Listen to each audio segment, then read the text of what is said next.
พิธีโฮมสุมนุมงานสัปดาห์แห่งชาติด้านความปลอดภัยทั้งหลวงปี2025อยู่แขวงบุรีรัมย์ไซได้จัดขึ้นในตอนเช้าของวันที่25เมษายน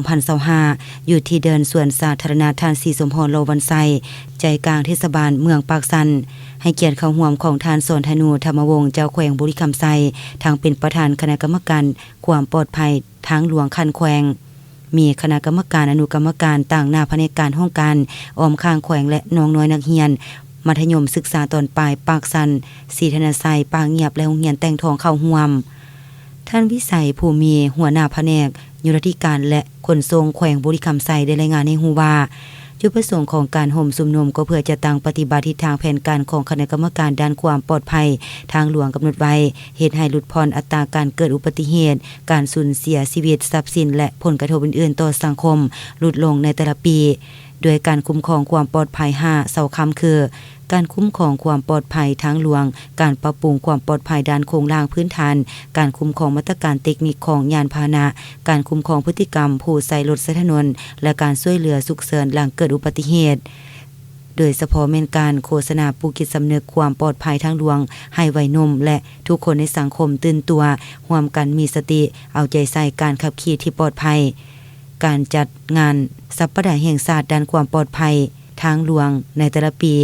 บ่เป็นเพียงแต่การจะตั้งปฏิบัติกฎหมายว่าด้วยการจราจรทางบกแต่เป็นสิ่งจำเป็นและมีความหมายสำคัญที่ทุกภาคส่วนเกี่ยวข้องทางภาครัฐเอกชนจะต้องได้ร่วมแรงร่วมใจกันประกอบส่วนเหือแห่งวัตถุปัจจัยจัดงานสัปดาห์ความปลอดภัยทางหลวงนี้ขึ้นเพื่อแนใส่ปลุกระดมให้ทุกภาคส่วนและทุกสันคนในสังคมให้เห็นได้ถึงภัยอันตรายจากการเกิดอุบัติเหตุแล้วพร้อมใจการปกป้องชีวิตและทรัพย์สินของตนพร้อมเพียงการเคลื่อนไหวประกอบส่วนในการลดผ่อนการเกิดอุบัติเหตุลดลงเทื่อละเกา